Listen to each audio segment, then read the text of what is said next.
नमस्कार, कैसे हैं? मेरे ख्याल से अच्छे होंगे, अपनी पढ़ाई लिखाई खूब अच्छे से कर रहे होंगे। निबंध का एक टॉपिक हम करने जा रहे हैं जो बहुत महत्वपूर्ण है और वह है महिला सशक्तिकरण। महिला सशक्तिकरण पे जो निबंध पूछा जाता है वो कई तरीके से आपसे पूछा जाता है, लेकिन एक बेसिक आइडिया अगर आपको होगा वुमेन एम्पावरमेंट का तो आप हर तरीके का निबंध जैसा भी पूछा जाएगा वो आप लिख देंगे। मान लीजिए कि आपसे डायरेक्ट महिला सशक्तिकरण न पूछ के आपसे कह दिया जाए कि महिला सशक्तिकरण आवश्यकता नहीं एक अनिवार्यता है। नोट करिएगा, मान लीजिए आपसे टॉपिक दे दिया जाए कि महिला सशक्तिकरण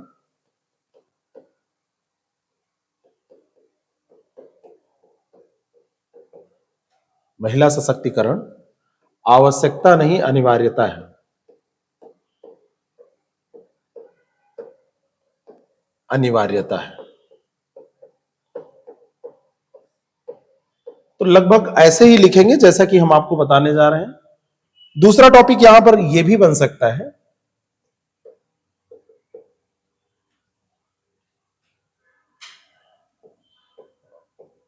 वर्तमान युग में महिलाओं का अस्तित्व।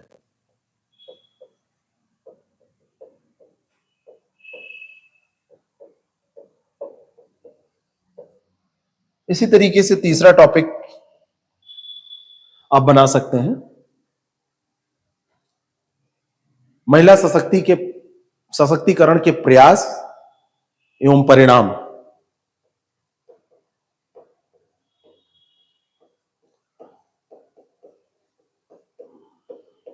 सशक्तिकरण के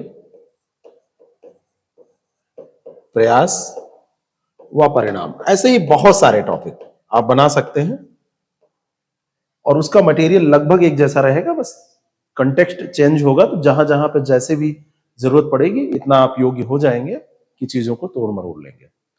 कोई भी निबंध मैंने आपको बताया कि 3 भागों में बांट के लिखते हैं। इसको भी अगर हम 3 भागों में बांटे तो कुछ ऐसा बांट सकते हैं, रूपरेखा इसकी बनाए। स्ट्रक्चर सबसे पहले आपको बनाना है, कोई भी निबंध लिखना है तो स्ट्रक्चर बनाते समय ध्यान रखिए कि आप उन मूल बातों को लिख लीजिए एक बार सोच के कि किन किन मुद्दों पर आपको लिखना है, और फिर उसी का एलोबरेशन करना है, उसी को एलोबरेट कर देना है, उसी को व्याख्यायित कर देना है। एक भूमिका, दूसरा मुख्य भाग और तीसरा उपसंहार। ठीक है, अब भूमिका कैसे आप शुरू करेंगे? तो एक सामान्य तरीका होता है कि महिला सशक्तिकरण का अर्थ आप बता दें, वुमेन एम्पावरमेंट क्या है यह आप समझा दें, इससे शुरू कर दें। और भारत में महिलाओं की स्थिति कैसी है, कैसी रही है प्राचीन काल से लेके, या वर्तमान समाज के कंटेक्स्ट में आप इसको जोड़ दें। कोई उदाहरण, कोई घटना जो हाल फिलहाल में घटी हो या कोई ऐतिहासिक घटना हो, उससे जोड़कर आप इसकी शुरुआत कर सकते हैं। कोशिश करिए कि शुरू में डायरेक्टली कोई उदाहरण ऐसे मत रखिए, 2-4 लाइन लिखने के बाद में उदाहरण रखिए तो ज्यादा अच्छा होगा। लेकिन कभी कभी ये शुरुआत भी अच्छी मानी जाती है कि शुरू में ही आपने ये दिखाने की कोशिश की कि महिलाओं की स्थिति पर कोई पंक्ति थी, कोई विचार था जिसको आपने लिखा, और उसको लिखने के बाद में आपने वहां से शुरू कर दिया, और एक अच्छी शुरुआत उसको भी माना जाता है। जैसे महिलाओं पर कोई लाइन है, जैसे मैं अक्सर यूज करता हूं कि कोमल है, कमजोर नहीं तू, शक्ति का नाम ही नारी है, सबको जीवन देने वाली मौत भी तुझसे हारी है। यहां से भी स्टार्टिंग की जा सकती है, करते हैं लोग, बढ़िया स्टार्टिंग होती है। या आप ऐसा लिख सकते हैं कि सशक्तिकरण का तात्पर्य क्या है। भाई सशक्तिकरण, अगर आपसे कोई पूछा जाए कि व्हाट इज एम्पावरमेंट, तो आप क्या बताएंगे? निर्णय लेने की स्वतंत्रता और समाज में समान दर्जे की प्राप्ति। दो ही चीजें तो इसमें है। महिलाओं में आप क्या देखते हैं? अगर निर्णय लेने की स्वतंत्रता उनको मिल जाए, और दूसरी चीज इसमें समाज में सम्मान मिल जाए, बराबरी का दर्जा मिल जाए, जैसे भी इसको कह लीजिए, तो यानी कि महिला सशक्त हो गई। आर्थिक रूप से सशक्त है तब भी कई बार उसको समाज में दर्जा नहीं मिल पाता है, निर्णय लेने की स्वतंत्रता नहीं मिल पाती है, तो वो सशक्तिकरण किसी काम का नहीं रह जाता है। महिलाएं नौकरी करती हैं और उनके पैसे पर जो पुरुष वर्ग है वो अपना अधिकार जमाता है, महिलाएं नौकरी करती हैं, पुरुष वर्ग के मोबाइल फोन पे मैसेज आता है, ऐसे लिखिएगा नहीं क्योंकि कॉपी चेक करने वाला अधिकतर पुरुष वर्ग होगा, बुरा मान जाएगा। और मैसेज आता है टन, और उसमें महीने भर में जो सैलरी आई उसका हिसाब किताब वो लगाता है, इस महीने में एसी लगवाना है, ये इस महीने में इतने कपड़े ऐसे खरीदने हैं, ये करना है वो करना है, और अपनी वाइफ से पूछता भी नहीं है। हालांकि ज्यादातर परिस्थितियां बदल गई हैं। तो आर्थिक रूप से सशक्त होने के बावजूद भी अगर निर्णय लेने की क्षमता उनमें नहीं रह गई तो आप उनको सशक्त नहीं मान सकते। और उनको अगर सम्मान नहीं मिल रहा है, समाज में समान दर्जा नहीं मिल रहा है ना, समाज में समान दर्जा नहीं मिल रहा है, तो आप कह सकते हैं कि वो सशक्त नहीं है। और यही अगर मिल जाए तो आप उनको सशक्त मान सकते हैं। तो शुरुआत कुछ ऐसे आप कर सकते हैं कि सशक्तिकरण का तात्पर्य निर्णय लेने की स्वतंत्रता और समाज में समान दर्जे की प्राप्ति से है। और कोई भी देश तभी सशक्त हो सकता है जब उसके समस्त नागरिकों को समान अधिकार मिले, समस्त नागरिकों को अवसर मिले, और उन समस्त नागरिकों में महिलाएं भी आती हैं। तो कुछ इस तरीके से शुरुआत आप करें, आगे मैं भी आपको बताऊंगा। और भारत में महिलाओं की क्या स्थिति है? आधी आबादी महिलाओं की है, परिवार चलाने वाली महिलाएं हैं, परिवार का पूरा भार रोकने वाली महिलाएं हैं। सुबह आप ऑफिस जाते हैं, आपकी मम्मी आपको, आप पढ़ने जाते हैं तो टिफिन बना के देती हैं अगर आप घर में रहते हैं। आपका देख रेख, आपके कपड़ों से लेके आपकी आवश्यकताओं की पूर्ति, हर तरीके की मम्मी ध्यान रखती हैं। और माना जाता है कि भाई वो क्या करती हैं दिन में। मुख्य भाग में जब आप आएंगे तो भारत में महिला सशक्तिकरण के मार्ग में आने वाली जो बाधाएं हैं सबसे पहले उनको बताएंगे। सशक्तिकरण तो आपने समझा दिया, क्या बाधा रही जिसके कारण से स्वतंत्रता नहीं मिल पाई, सम्मान नहीं मिल पाया, समान दर्जा नहीं मिल पाया। तो ये इसके पीछे कारण क्या जिम्मेवार रहे हैं, और अगर वो कारण है तो उन कारणों को दूर करने के लिए सरकार ने क्या प्रयास किए हैं, समाज में कौन से कदम उठाए गए हैं, इसको आप बताएंगे। खास करके सरकारी जो भूमिका रही है, सरकार की भूमिका, उसको आप बताने की कोशिश करेंगे। संसद द्वारा महिला सशक्तिकरण के लिए जो अधिनियम पास किए गए उनको बताएंगे, लेटेस्ट तक उसको लिख देंगे। अभी इंप्लीमेंट तो नहीं हो पाया है, आगे इंप्लीमेंट होगा, लेकिन उसका जिक्र कर देंगे। अभी महिलाओं को जो आरक्षण दिया गया है, महिलाएं अब ज्यादा मात्रा में राजनीति में भी पार्टिसिपेट करेंगी, ऐसा उम्मीद की जा रही है। आगे भविष्य में ऐसा हो जाएगा क्योंकि ऐसा बिल पास हो चुका है। तो अधिनियम उनको आप उनका जिक्र करेंगे। और महिलाओं की राष्ट्र निर्माण में क्या भूमिका है, भाई आप ये क्यों चर्चा कर रहे हैं, तो राष्ट्र निर्माण में उनकी भूमिका है ना। महिला सशक्तिकरण के क्या लाभ हैं, इनको दिखाएंगे। भाई आप इतनी देर से कह रहे हैं कि सशक्त करो सशक्त करो सशक्त करो, क्यों सशक्त करें भाई, तो उसके लाभों को आपको बताना पड़ेगा। और इसको बताते हुए, तर्क करते हुए, अपनी बातों को रखते हुए आगे आप बढ़ेंगे और अंत में उपसंहार करेंगे। उपसंहार हमेशा सकारात्मक होना चाहिए। ये नहीं लिखेंगे कि महिलाएं, कई लोगों की ऐसी सोच ही होती है कि महिला है तो वो कार्य कर ही नहीं पाए। कई बार बड़े बड़े अधिकारी, बड़े बड़े नेता ऐसे स्टेटमेंट जारी कर देते हैं, तो वो उन स्टेटमेंट को आपको नहीं लिखना है, क्योंकि आप ना नेता हैं और ना अभी आप अधिकारी बने हैं, अभी आप बनने के प्रोसेस में हैं। तो आप ऐसी बातें लिखिए जो तर्कसंगत हो, ऐसी बातें लिखिए जो संविधान के अनुकूल हो, और ऐसी बातें लिखिए जो मर्यादित हो, है ना। नैतिकता को हमेशा ध्यान में रखिए, है ना, सम्मान को ध्यान में रखिए। तो इस तरीके से बाकी सब चीजें आप जानते हैं, यत्र नारस्ते पूजते रवंते तत्र देवता, ये सारी चीजें आपको पता है। उससे इतर कुछ बातें हम यहाँ पर करेंगे और अंत में एक सकारात्मक अंत करेंगे। एक उपसंहार जब हम लिखेंगे तो उससे ये बात झलकेगी कि हमने जो महिलाओं के बारे में सोच बना रखी है ना, तो वो कैसी है। भाई अंत में जब आप लिखेंगे कि नारी जब अपने ऊपर थोपी हुई बेड़ियों और कड़ियों को तोड़ने लगेगी तो विश्व की कोई भी शक्ति उसे नहीं रोक पाएगी। तो ये सकारात्मक मैसेज होगा। किसी ने भी ये बात कही, आप लिख दीजिए, किसी की ये बात बड़ी अच्छी लगती है या किसी ने ये बात बड़ी अच्छी कही है कि नारी जब अपने ऊपर थोपी हुई बेड़ियों और कड़ियों को तोड़ने लगेगी तो विश्व की कोई भी ताकत, कोई भी शक्ति उसे नहीं रोक पाएगी। यानी कि जो रूढ़िवादी बेड़ियां हैं उनको तोड़ने की जरूरत है, और उसको तोड़ना शुरू कर दिया है महिलाओं ने। और ये बड़ा सुखद संकेत है कि अगर वो टूट रही हैं महिलाएं देखिए अब टॉप कर रही हैं, महिलाएं अब देखिए नौकरी पेशा में ज्यादा संख्या में आ रही हैं, महिलाएं बड़े बड़े बिजनेस चला रही हैं, महिलाएं अरबपति बन रही हैं। लेकिन अभी सारी महिलाएं ऐसा नहीं कर पा रही हैं, इसलिए सकारात्मक प्रयास करने की इस दिशा में और भी लोगों की सोच बदलने की जरूरत है। इस तरीके से अंत इसका करेंगे। तो सबसे पहले आप हेडिंग डालिए। भूमिका हेडिंग हम इसलिए डलवा रहे हैं कि आपको पता हो कि भूमिका में क्या लिखना है, लेकिन जब आप एग्जामिनेशन में लिखेंगे तो परीक्षा भवन में वहां पर भूमिका, मध्य भाग, मुख्य भाग, उपसंहार की हेडिंग नहीं डालनी है। अब आप बड़े हो गए हैं, हेडिंग डाले बिना पैराग्राफ में लिखना है। और अगर आप 800 शब्दों का निबंध लिख रहे हैं तो 10 से 12 पैराग्राफ में 60 से 65 70 शब्दों का एक पैराग्राफ आप ऐसे लिख के इसको पूरा करेंगे। शुरुआत कुछ ऐसे करेंगे। लिखिए, सशक्तिकरण का तात्पर्य है निर्णय लेने की स्वतंत्रता। हम घिसी पिटी परिभाषा नहीं लिखेंगे। और समाज में समान दर्जे की प्राप्ति, समाज में सम्मान की प्राप्ति, जैसे भी आपको लिखना है।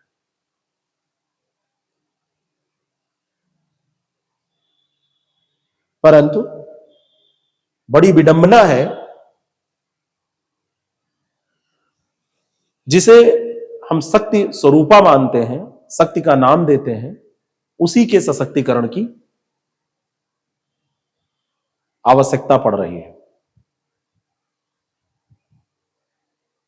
कहा जाता है डैश, कहा जाता है डैश लगाइए और ये लाइन लिख दीजिए, मैं बोल रहा हूं, कोमल है कमजोर नहीं, कोमल है कमजोर नहीं तू, शक्ति का नाम ही नारी है, सबको जीवन देने वाली, मौत भी तुझसे हारी है।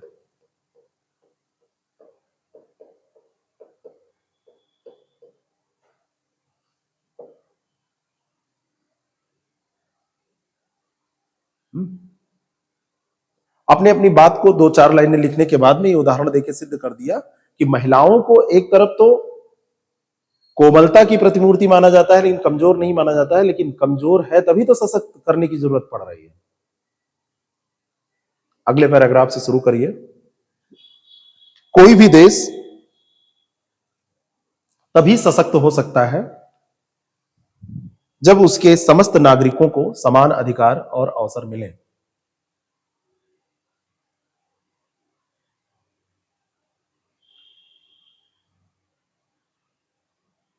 महिलाएं भी, फुल स्टॉप लगा के, महिलाएं भी इसकी आधी आबादी हैं, साथ ही परिवार रूपी नौका की वाहक हैं।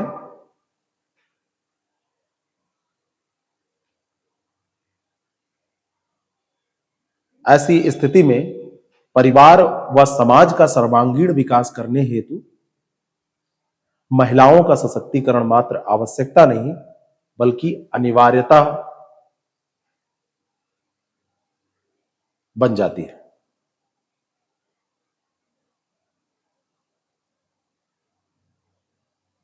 एक पैराग्राफ आपका पूरा हो गया फिर, और इसको फिर फुल स्टॉप करके अगले पैराग्राफ में आप एंट्री करेंगे। अगले पैराग्राफ को, पैराग्राफ जब आप शुरू करेंगे तो थोड़ा सा, जो ऐसे लिख रहे हैं ना, तो थोड़ा सा अंदर से शुरू करेंगे।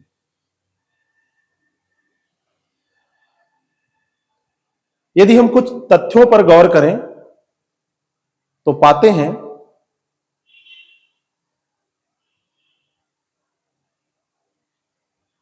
कि महिलाएं विभिन्न क्षेत्रों में असमानता का शिकार है। किसकी शिकार है? असमानता का शिकार है।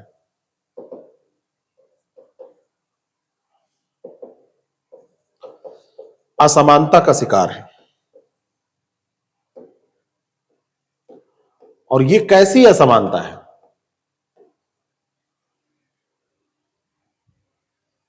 पहली असमानता तो जन्म से शुरू हो जाती है, जन्म से ही शुरू हो जाती है, जहां पुरुषवादी मानसिकता लड़कियों को जन्म ही नहीं लेने देना चाहती है। भाई ये पुरुषवादी मानसिकता ही है तो, और महिलाएं महिलाओं का दुश्मन इसमें बन जाती हैं। जहां पुरुषवादी मानसिकता लड़कियों को जन्म ही नहीं लेने देना चाहती है, नहीं लेने देना चाहती है। और जो महिलाएं हैं वो खुद भी पुरुषवादी मानसिकता की गिरफ्त में है कि नहीं है? क्योंकि सारे अबॉर्शन जो होते हैं, जो भ्रूण हत्या कर दी जाती है, तो वो भ्रूण हत्या हमेशा पुरुषों के द्वारा जबरदस्ती ही नहीं की जाती है, कभी कभी महिलाओं का भी उसमें महत्वपूर्ण योगदान होता है।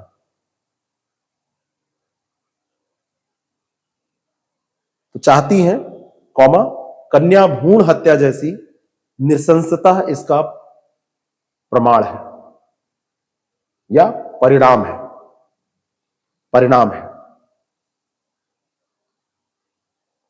और अगर इसने जन्म ले लिया, किसी तरीके से इसका जन्म हो भी गया, तो यदि कन्या किसी तरीके से जन्म ले भी लेती है तो परिवार के लिए चिंता का सबब बन जाती है।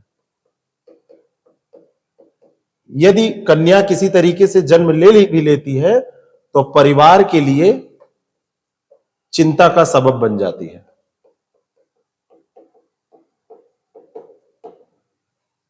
उसकी शादी कैसे होगी? अभी पैदा नहीं हुई है कि शादी सोचना शुरू कर देंगे। होता है कि नहीं होता है? और जैसे जैसे अभी जन्म ली है, अब जैसे जैसे ये बड़ी होगी, इसकी किशोरावस्था आएगी, भाई जन्म ली है, रहेगी तो बड़ी ही होगी। तो जैसे जैसे बड़ी होती है, लगातार असमानता झेलनी पड़ती है इसको परिवार में। चुन्नू को एक गिलास भर के दूध सुबह मिलेगा, लिखना नहीं है, और मुन्नी को सुबह बर्तन वही दे दिए जाएंगे जो चुन्नू ने रात में भी दूध पिया था, वो मांजने के लिए दे दिए जाएंगे। जो सुख सुविधाएं भाई को प्राप्त होती हैं वो बहनों को नहीं दी जाती।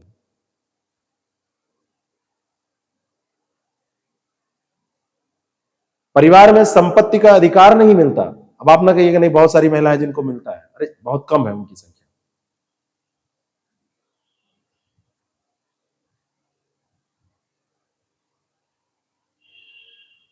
है कि नहीं?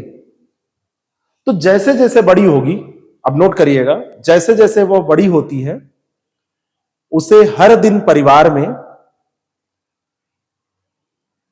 लैंगिक असमानता झेलनी पड़ती है। जो सुख सुविधाएं उसके भाई को प्राप्त होती हैं वह उसे नहीं मिलती। चाहे सुख सुविधाओं की बात करें, चाहे वो प्रॉपर्टी की बात करें, संपत्ति में हक, संपत्ति बराबर उसको नहीं मिलेगी। बराबर क्या, मिलेगी ही नहीं, ज्यादातर ऐसा होता है।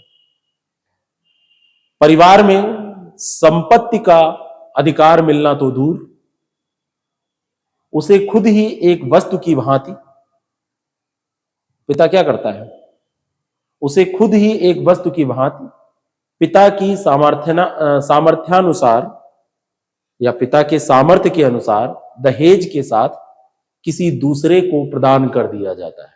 तो यहां पर तो संपत्ति वो प्राप्त नहीं करती है, उसको ही भेज दिया जाता है, वस्तु की तरीके से उसको विदा कर दिया जाता है।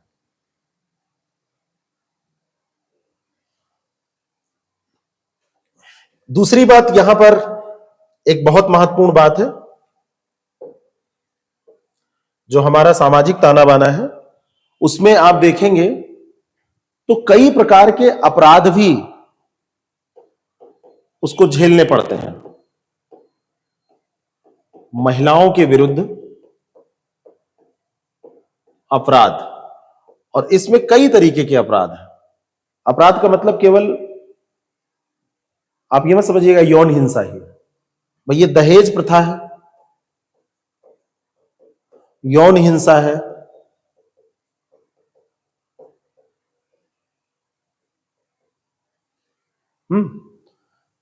भ्रूण हत्या बचपन से ही शुरू हो जाती है।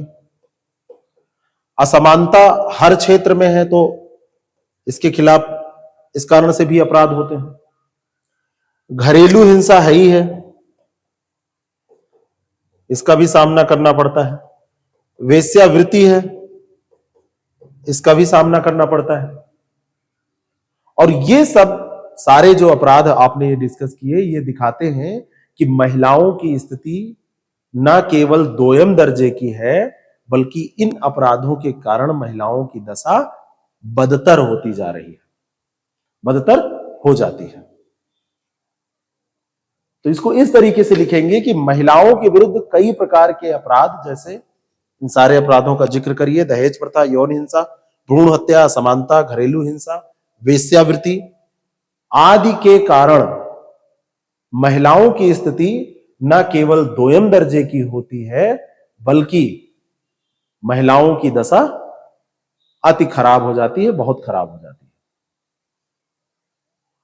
अब थोड़ा सा भारत के बारे में अगर हम देखें, अब ठीक है, आपने भूमिका में लिखा था कि भारत में कैसी स्थिति रहेगी, आप उसको आगे भी शिफ्ट कर सकते हैं, कोई दिक्कत नहीं है। नए पैराग्राफ में लिखिएगा तो भूमिका और जो मुख्य भाग है वो कोई अलग अलग ऐसे नहीं होना चाहिए, वो एक ही में जुड़ा हुआ है, तो समझ में आ जाएगा। भारत में अब हम एक रूप में मुख्य भाग में भी आ रहे हैं।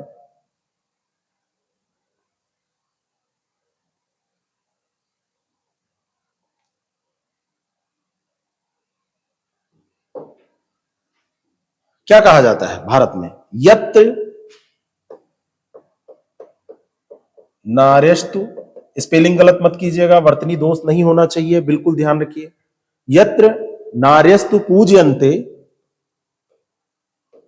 पूज्यन्ते रमन्ते तत्र देवता, रमन्ते तत्र देवता। भारत में यत्र नार्यस्ते नार्यस्तु पूज्यन्ते, यत्र नार्यस्तु पूज्यन्ते रमन्ते तत्र देवता की परंपरा रही है। अब आप शुरू करिए वैदिक काल।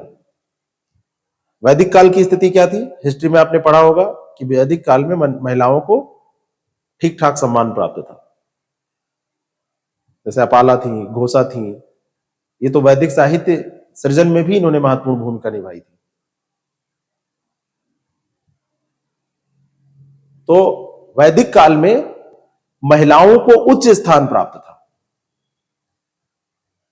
कुछ महिलाएं जैसे अपाला, घोषा आदि ने वैदिक साहित्य सृजन में भी महत्वपूर्ण भूमिका निभाई है। लेकिन हुआ क्या, कालांतर में आप देखेंगे महिलाओं की स्थिति खराब होती चली गई। कालांतर में क्या हो गई, इनकी जो स्थिति है, अब आप कहिएगा नहीं अभी तो सही है, पहले खराब हुई है, अब सही होना शुरू हुई है। तो कालांतर में महिलाओं की स्थिति गिरती गई। जब मध्यकाल आता है, वहां पर महिलाओं की स्थिति सबसे खराब होती है, क्योंकि मध्यकाल मुस्लिम शासक थे उस समय सबसे ज्यादा। उसी समय आपको पर्दा प्रथा सबसे ज्यादा दिखेगा, उसी समय आपको बाल विवाह सबसे ज्यादा दिखेगा, उसी समय महिलाओं के प्रति अत्याचार आपको बृहद मात्रा में दिखेंगे। जब आक्रमण होंगे तब देख लिया जाए, या वैसे भोग विलास की वस्तु समझा जाने लगेगा।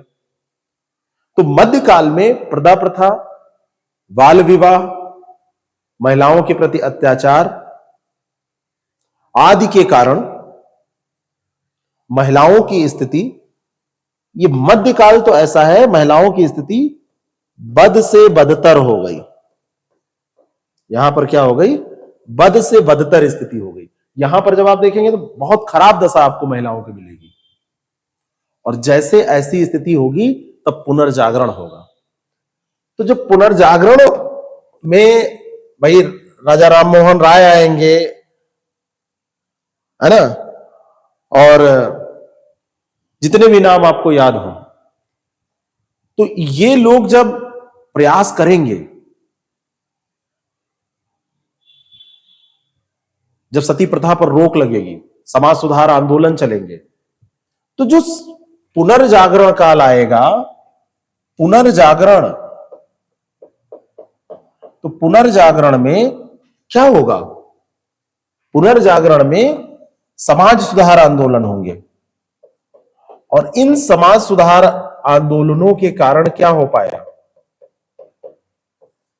जब ये आंदोलन होंगे तो सती प्रथा पर रोक लगेगी। यहां पर क्या होगा, सती प्रथा, इस पर रोक लग जाएगी। बाल विवाह, इस पर रोक लगेगी, है ना।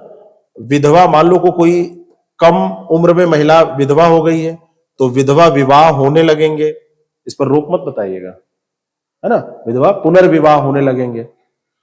महिलाओं की शिक्षा सुधरेगी, शिक्षा व्यवस्था में सुधार होगा। तो ये जो प्रयास होंगे ये सम्मिलित तौर पर क्या करेंगे, ये नारी सशक्तिकरण का कार्य करेंगे। आपको यहां इतिहास नहीं लिखना है, लेकिन महिला सशक्तिकरण के इतिहास को दिखा जरूर देना है। यहां से नारी सशक्तिकरण होने लगेगा। और वर्तमान स्थिति की अगर बात करें तो महिलाएं आज भी बहुत अच्छी दशा में नहीं है, लेकिन अपने अस्तित्व को तलाशते हुए नजर आएंगी। वो विभिन्न क्षेत्रों में अपने अस्तित्व को तलाश रही हैं। तो लिखिए, यदि वर्तमान स्थिति की बात करें तो महिलाएं आज भी तमाम जद्दोजहद के बावजूद विभिन्न क्षेत्रों में अपने अस्तित्व की तलाश में प्रयासरत हैं। आज भी आप देखेंगे पुरुषों की साक्षरता दर 2011 के जो सेंसस है 82.14 और महिलाओं की साक्षरता दर 6546 65.46% है। इसका जिक्र आप करिए। भारत में पुरुषों की साक्षरता दर 82.14 जबकि महिलाओं की साक्षरता दर 65.46 है।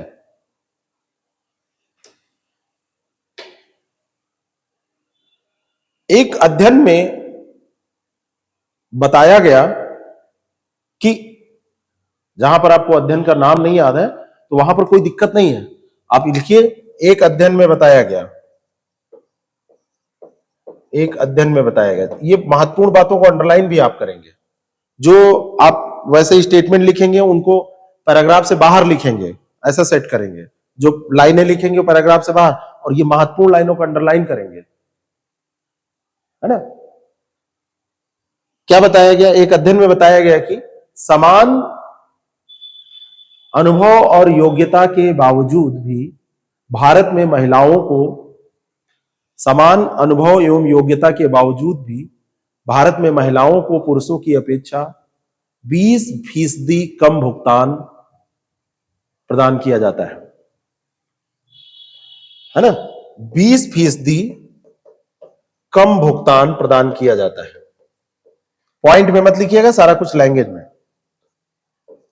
एक रिपोर्ट है यूनिसेफ की, इसको भी यहां पर लिखना है आपको, इसका भी जिक्र करना है। ये रिपोर्ट आई थी 2018 में। 2018 में यूनिसेफ कहता है कि भारत में अब भी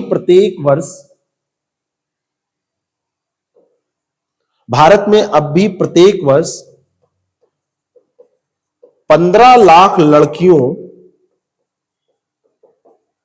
का विवाह 18 वर्ष से कम उम्र में कर दिया जाता है। ये हम नहीं कह रहे हैं, ये यूनिसेफ कह रहा है। यानी कि कुछ आंकड़े उसके होंगे ना, कुछ गलत हो सकते हैं, लेकिन ऐसे आपको दिख भी जाएगा। और कौन नहीं जानता है कि हरियाणा, अगर आप सेक्स रेशियो की बात करें तो सेक्स रेशियो में आपको पता है कि हरियाणा काफी स्थिति सही हुई है, जम्मू कश्मीर, इन राज्यों में निम्न लिंगानुपात की स्थिति अभी भी चिंताजनक है।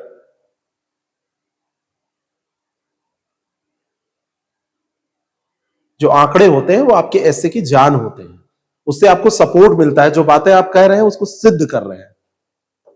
नेशनल क्राइम ब्यूरो की जो रिपोर्ट है, एनसीआरबी इसको बोलते हैं, मैं उल्टा लिख दिया हूं, एनसीआरबी। तो एनसीआरबी के जो आंकड़े हैं वो कहते हैं कि भारत में महिलाओं के प्रति अपराध बढ़े हैं, है ना। अगर आंकड़े नहीं याद है, इन्होंने कहा था 2018-19 की ये बात है कि 7.3% बढ़े हैं अपराध। और ज्यादातर इन्होंने ये कहा कि जो अपराधी हैं वो महिलाओं के जानने वाले हैं, 21% अपराधी जानने वाले होते हैं, परिवारी जन होते हैं, रिश्तेदार होते हैं, मोहल्ले वाले होते हैं, साथ पढ़ने वाले होते हैं। महिलाओं के जानने वाले ही उसमें संलिप्त रहते हैं। सीधा नहीं करते हैं तो किसी की हेल्प करते हैं, किसी की हेल्प नहीं करते हैं तो खुद अटैक करते हैं।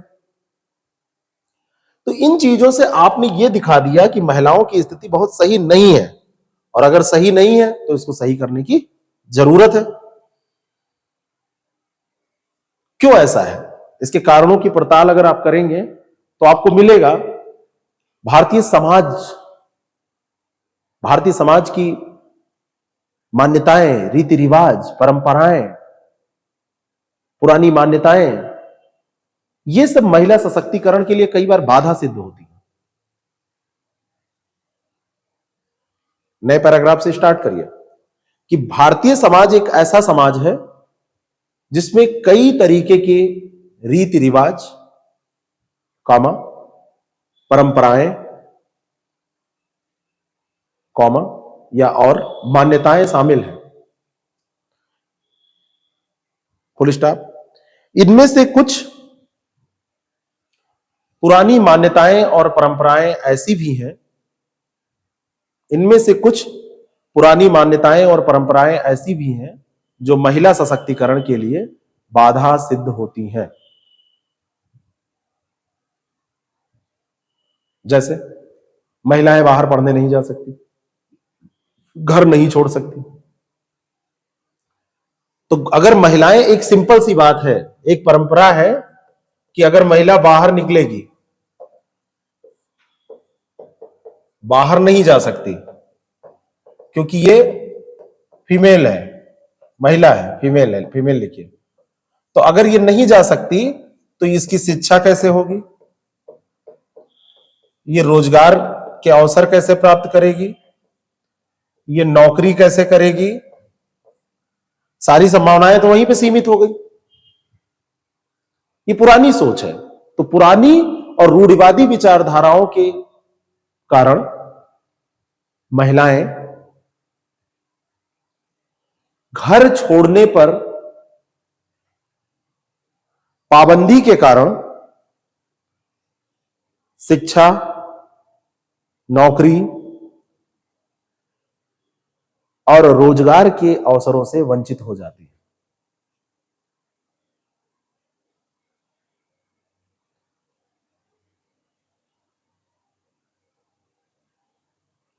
पुरानी और रूढ़िगत मान्यताओं के कारण,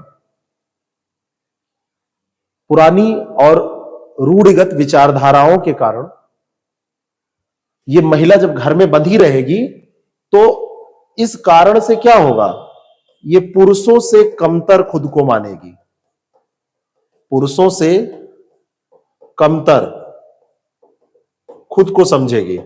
और जब ये खुद को पुरुषों से कमतर समझेगी तो इसका जो कॉन्फिडेंस है, जिसको आप सेल्फ कॉन्फिडेंस बोलते हैं, सेल्फ कॉन्फिडेंस बिल्कुल मैरियाना ट्रेंच में चला जाएगा।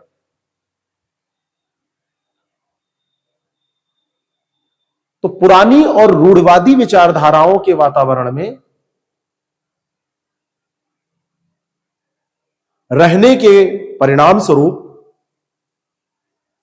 महिलाएं खुद को पुरुषों से कमतर समझने लगती हैं और अपने वर्तमान सामाजिक और आर्थिक दशा को बदलने में नाकाम साबित होती है और अपनी वर्तमान सामाजिक और आर्थिक दशा को बदलने में नाकाम साबित होती है।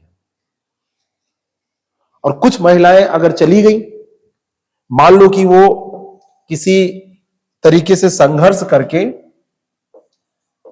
कार्य करने लगी, नौकरी करने लगी, रोजगार करने लगी, जहां भी वो पहुंच गई, अगर मिल भी गया तो यहां पर कार्य स्थल पर उत्पीड़न होता है कि नहीं होता है? कार्य स्थल पर उत्पीड़न होता है। तो कार्य क्षेत्र में होने वाला शोषण भी महिला सशक्तिकरण में एक बड़ी बाधा है।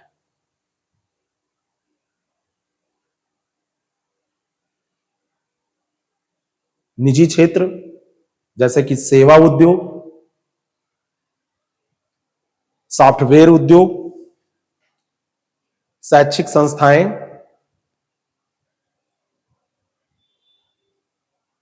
हॉस्पिटल्स यानी अस्पताल इस समस्या से सबसे ज्यादा प्रभावित है।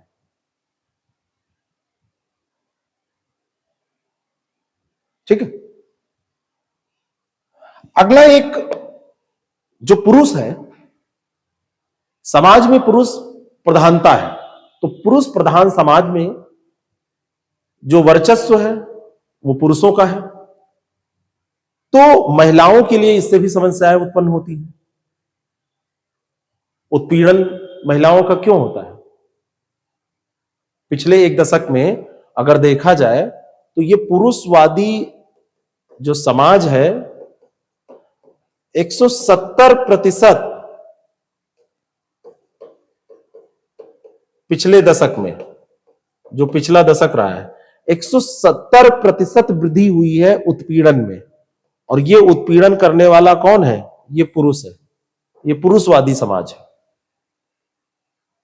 तो समाज में पुरुष प्रधानता के वर्चस्व के कारण महिलाओं के लिए समस्या उत्पन्न होती है। पिछले कुछ समय में कार्य क्षेत्र में महिलाओं के साथ जो उत्पीड़न है वो विशाखा गाइडलाइन और दुनिया भर के प्रयासों के बावजूद भी बढ़ रहा है। और इसमें वृद्धि इसी कारण से हो रही है क्योंकि पुरुषवादी समाज है और 170% की पिछले दशक में वृद्धि देखी गई है। पिछले कुछ समय में, नोट कर लीजिए, पिछले कुछ समय में कार्य क्षेत्र में महिलाओं के साथ होने वाले उत्पीड़न में तेजी से इजाफा हुआ है। और पिछले दशक में या कुछ दशकों में, पिछले कुछ दशकों में आप लिख लीजिए 170% वृद्धि देखने को मिली है। ठीक है। तो ये बातें हो गई। अब सरकार इसमें क्या कर रही है, इसको भी तो हमको यहां पर समाहित करना है ना। तो अब चलिए नए पेज में लिख लेते हैं। मुख्य भाग ही है सरकारी प्रयास क्या चल रहे हैं, सरकार इसमें क्या कर रही है।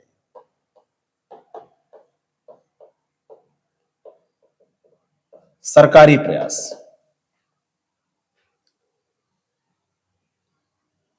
आप यही लिखेंगे, सरकार निरंतर प्रयासरत है ना। सबसे पहला पॉइंट तो यह है कि निरंतर प्रयासरत है। अब निरंतर प्रयासरत में सशक्तिकरण की योजनाएं आपको मिलेंगी, यहां पे सशक्तिकरण के कार्यक्रम आपको मिलेंगे, है ना। महिला आरक्षण इसमें मिलेगा,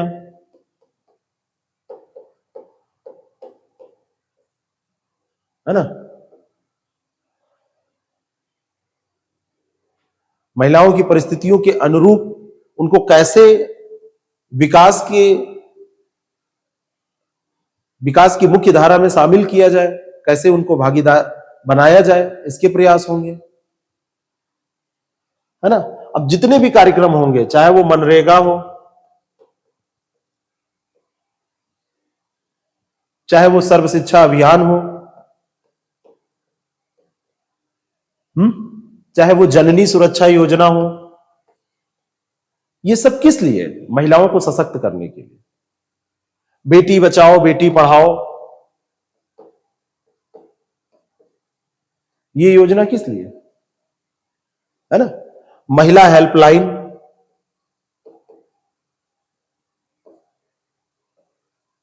उज्ज्वला योजना,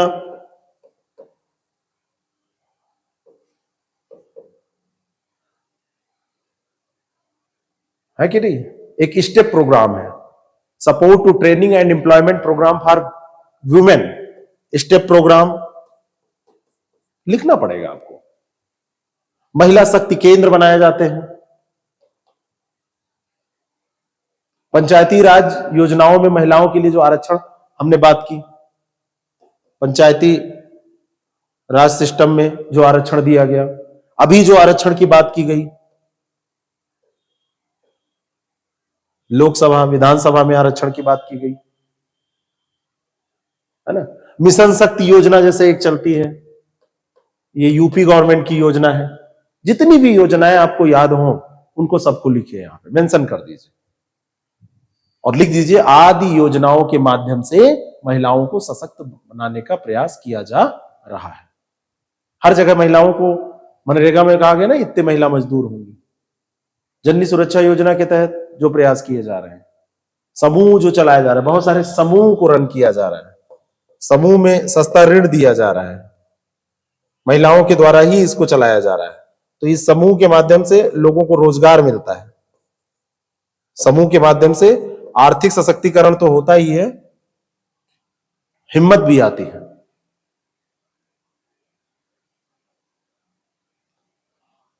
तो संसद भी इसके लिए प्रयास कर रही है, इसको आप अपनी लैंग्वेज दीजिएगा। संसद प्रयास कैसे करती है? अब संसद जो भी कानून बनाएगी महिलाओं के लिए, आज से नहीं बना रही है। जैसे अनैतिक व्यापार रोकथाम अधिनियम, इसका जिक्र करिए। अनैतिक व्यापार, महिलाओं का व्यापार ना हो। महिलाओं को तो बेच भी दिया जाता था ना, अरब कंट्री में भेज दिया गया, वहां पे, समझ रहे हैं? तो रोकथाम जो अधिनियम बनाया गया, ये अधिनियम किस लिए? महिलाओं को सशक्त करने के लिए। और ये रोकथाम अधिनियम कब पारित किया गया? 1956 में। दहेज रोक अधिनियम बनाया गया था। दहेज रोक अधिनियम ये कब का है? 1961 का। समान पारिश्रमिक एक्ट भी लाया गया 1976 में। समान पारिश्रमिक एक्ट कब लाया गया? 1976 में। तो इनको मेंशन करते हुए आप चलेंगे। Medical termination of pregnancy act, medical termination of pregnancy act, ये लाया जाता है 1984 की 86, कब लाया गया है? 87 में लाया गया, 87। लिंग परीक्षण तकनीक एक्ट 1994, लिंग परीक्षण तकनीक एक्ट 1994, इन सबको मेंशन करना है। बाल विवाह रोकथाम अधिनियम 2006, बाल विवाह रोकथाम अधिनियम ये संसद के द्वारा पास किया गया 2006 में। अब संसद अपना प्रयास कर रही है, कार्यस्थल पर महिलाओं का उत्पीड़न न हो, तो इसके लिए एक्ट है 2013 विशाखा गाइडलाइन के अकॉर्डिंग, कार्यस्थल पर महिलाओं का उत्पीड़न, इसको रोकने के लिए, है ना, या यौन शोषण उसमें शब्द था, ये 2013 में एक्ट लाया गया। तो सरकार इसके द्वारा प्रयास कर रही है। बाकी 2023 में जो अभी हुआ है उसको आप जानते ही हैं, है ना, आरक्षण वाले में उसको लिख ही दिए हैं, तो यहां पर तो कोई मामला लिखने का बचा नहीं। ये सरकारी प्रयास आप लिख देंगे, ऐसे लैंग्वेज देंगे जैसे मैंने आपको बताया कि कानूनी अधिकार के साथ महिलाओं को सशक्त बनाने के लिए संसद द्वारा भी कुछ अधिनियम पास किए गए हैं, इनमें ये प्रमुख है। और कुछ आपको याद होंगे तो उनको लिख देना। अब बात आती है कि ये सारे काम होने के बावजूद भी नारी पढ़ भी रही है, समय बदल रहा है, आधुनिक युग में नारी आगे बढ़ भी रही है, पढ़ भी रही है। तो आप नए पैराग्राफ से लिखेंगे कि बदलते समय के साथ, नोट करिए, बदलते समय के साथ आधुनिक युग की नारी, बदलते समय के साथ आधुनिक युग की नारी पढ़ लिख कर स्वतंत्र है। सकारात्मक दिखना चाहिए, ऐसा नहीं सब बहुत खराब स्थिति है। खराब स्थिति यानी कि आप भी उसमें भागीदार हैं, आप भी ऐसी ही सोच रखते हैं कि खराब स्थिति यही बनी रहेगी। वह अपने अधिकारों को, वह अपने अधिकारों के प्रति सजग है तथा अपना निर्णय स्वयं लेती है।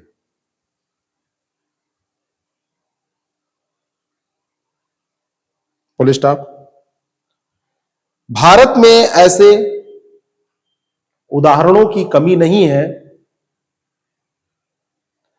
जिसमें महिलाओं ने समाज में बदलाव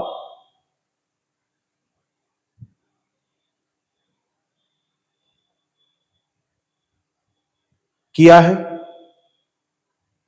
और महिला सम्मान के लिए अपने अंदर के डर को अपने ऊपर हावी नहीं होने दिया है।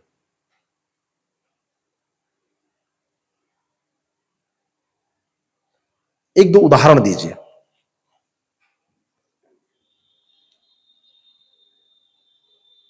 Full stop. ऐसी ही मिसाल बनी सहारनपुर की आतिया साबरी। आतिया साबरी सकारात्मक अप्रोच होना चाहिए। आतिया साबरी, ये आतिया साबरी कौन है, किसको किसको पता है? सहारनपुर।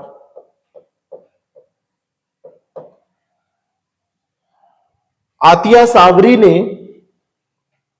3 तलाक के खिलाफ अपनी आवाज को बुलंद किया और वो ऐसा करने वाली पहली मुस्लिम महिला बनी। भाई 3 तलाक का मामला तो मुसलमानों से रिलेटेड है, तो ऐसा करने वाली पहली महिला बनी जिन्होंने 3 तलाक के खिलाफ अपनी आवाज को बुलंद किया। दूसरा नाम लिखिए, वर्षा जवलगेकर। वर्षा जवलगेकर।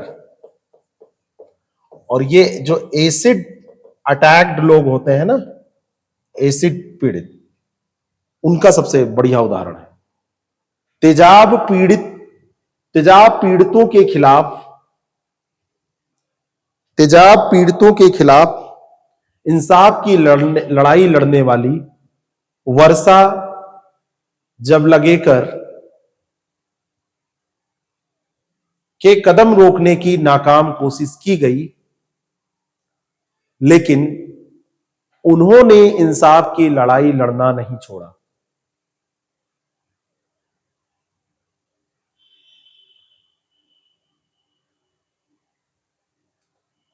Full stop. हमारे देश में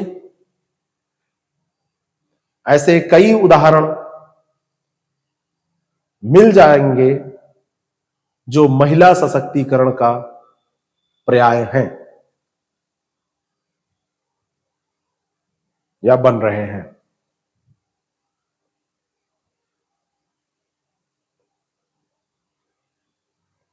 आज की महिला, फुल स्टॉप लगाने के बाद, आज की महिला पुरुषों के साथ कंधे से कंधा मिलाकर बड़े से बड़ा कार्य या बड़े से बड़े कार्य क्षेत्र में अपना महत्वपूर्ण योगदान दे रही है।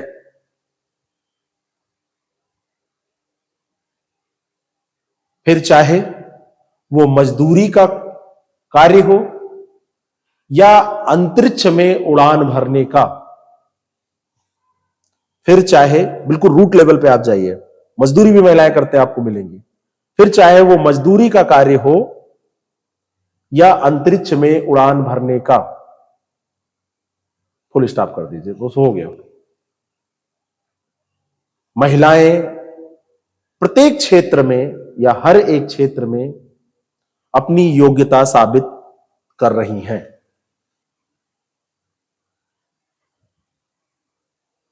ठीक है, नए पैराग्राफ से लिखिए। महिला सशक्तिकरण के कारण महिलाओं की जिंदगी में बहुत से परिवर्तन हुए हैं। महिलाओं ने हर कार्य में बढ़ चढ़कर हिस्सा लेना शुरू किया है। बढ़ चढ़ ऐसे लिखेंगे, बढ़ चढ़कर हिस्सा लेना शुरू किया है। पुरुष भी महिलाओं को अब समझने लगे हैं,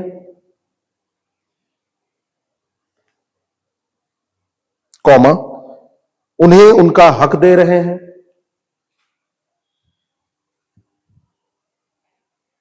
फुल स्टॉप। कहा जाता है कि हक मांगने से नहीं मिलता, छीनना पड़ता है। कहा जाता है डैश, हक मांगने से नहीं मिलता, इसको अंडरलाइन कर दीजिएगा, हक मांगने से नहीं मिलता, छीनना पड़ता है। और औरतों ने अपने हक अपनी काबिलियत से, और औरतों ने अपने हक अपनी काबिलियत से और एकजुट होकर मर्दों से हासिल कर लिए हैं। आजकल की महिला ऐसे शांत नहीं बैठती, शोषण होगा, अत्याचार होगा, वो आवाज उठाएगी, पीट देगी कसके।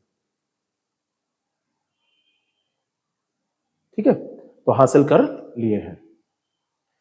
Full stop. नया पैरा। जिस तरीके से भारत आज दुनिया में,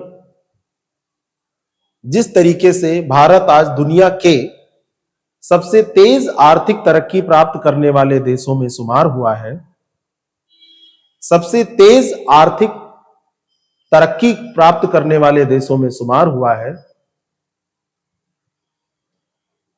कॉमा, उसे देखते हुए निकट भविष्य में भारत को, उसे देखते हुए निकट भविष्य में भारत को महिला सशक्तिकरण के लक्ष्य को प्राप्त करने पर भी ध्यान केंद्रित करने की आवश्यकता है। उसे देखते हुए भारत को महिला सशक्तिकरण पर ध्यान केंद्रित करने की भी आवश्यकता है।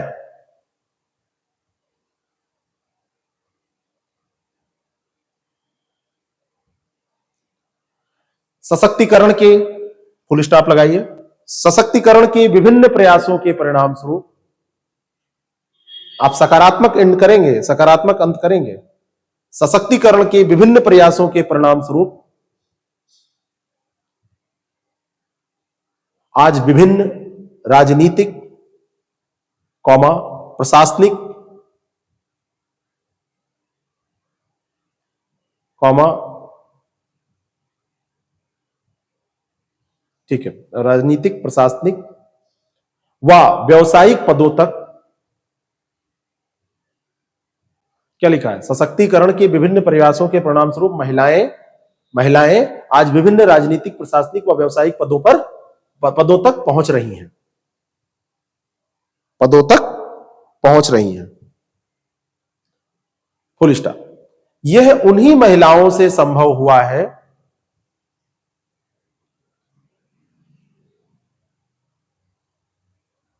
जिनके परिवार ने समान अवसर व निर्णय लेने की स्वतंत्रता दी। भाई आप लोग तैयारी कर रही हैं, तो आपके परिवार ने, ठीक है आपने लड़ झगड़ के यह अवसर प्राप्त किया, लेकिन परिवार ने दिया ना। अगर न देते परिवार वाले तो आप क्या कर पाती, नहीं कर पाती, तो दी। महिलाओं की समस्याओं का पूर्ण समाधान, नए पैराग्राफ से लिखिएगा, महिलाओं की समस्याओं का पूर्ण समाधान केवल सरकारी प्रयासों से ही संभव नहीं है। केवल सरकारी प्रयासों से ही संभव नहीं है। इसके लिए समाज के समाज के प्रत्येक व्यक्ति को इसके लिए समाज के प्रत्येक व्यक्ति को यह समझना होगा कि कोई भी व्यक्ति अपनी लैंगिक पहचान से पहले एक मानव है। अपनी लैंगिक पहचान से पहले एक मानव है और एक मानव होने के नाते उसे गरिमामय जीवन प्राप्त करने का अधिकार है। उसे गरिमामय जीवन प्राप्त करने का अधिकार है।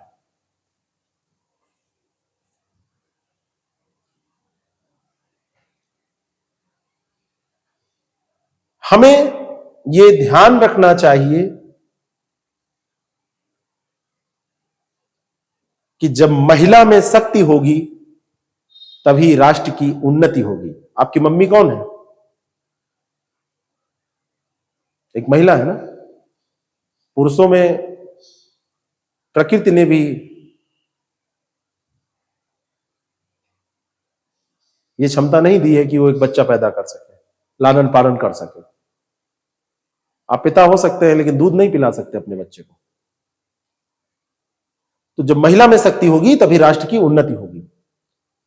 जब एक पुरुष सशक्त होता है, भाई एक पुरुष अगर मेल कोई सशक्त हो रहा है तो एक परिवार को आगे बढ़ाता है। लेकिन अगर एक फीमेल सशक्त हो रही है तो ये दो परिवारों को आगे बढ़ाती है, दो फैमिलीज को आगे बढ़ाती है। एक जहां पर ये पैदा हुई है उसका नाम रोशन करेगी, उनको सशक्त करेगी, और फिर जहां पर जाएगी शादी होगी। Full stop. नए पैराग्राफ से लिखिए, 21वीं सदी नारी जीवन में सुखद संभावनाओं की सदी है। 21वीं सदी नारी जीवन में सुखद संभावनाओं की सदी है। महिलाएं अब हर क्षेत्र में आगे आने लगी हैं। दोनों अलग अलग सेंटेंस है। Full stop. आज की नारी अब जागृत और सक्रिय हो चुकी है। छोटे छोटे सेंटेंस देखिए। आज की नारी अब जागृत और सक्रिय हो चुकी है। सुसुप्तावस्था में ज्वालामुखी नहीं है अब। किसी ने बहुत अच्छी बात कही है, और ये लाइन लिखिएगा, किसी ने बहुत अच्छी बात कही है करके डैश, और ये लाइन लिखिएगा, इसको अंडरलाइन कीजिएगा कि नारी जब अपने ऊपर थोपी हुई बीड़ियों, नारी जब अपने ऊपर, आगे लिखिए, अपने ऊपर थोपी हुई बेड़ियों और कड़ियों को तोड़ने लगेगी, थोपी हुई बेड़ियों और कड़ियों को तोड़ने लगेगी, कॉमा, तो विश्व की कोई शक्ति उसे नहीं रोक पाएगी।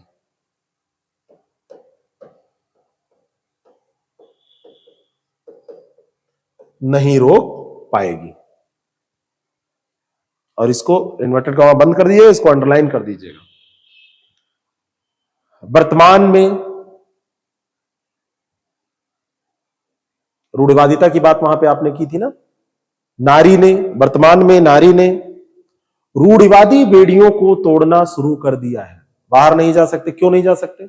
अब तो बुलेट चलाएंगे, जाएंगे, धड़धड़ा के जाएंगे, मार्केट में घूम के आएंगे, कोई बोलेगा लतिया के आएंगे, लिखिएगा नहीं, इसको पटक देंगे वहीं। ये बुरी बात नहीं है, सशक्त होना कोई बुरी बात नहीं है। तो तोड़ना शुरू कर दिया है, यह एक सुखद संकेत है। यह एक सुखद संकेत है। Full stop.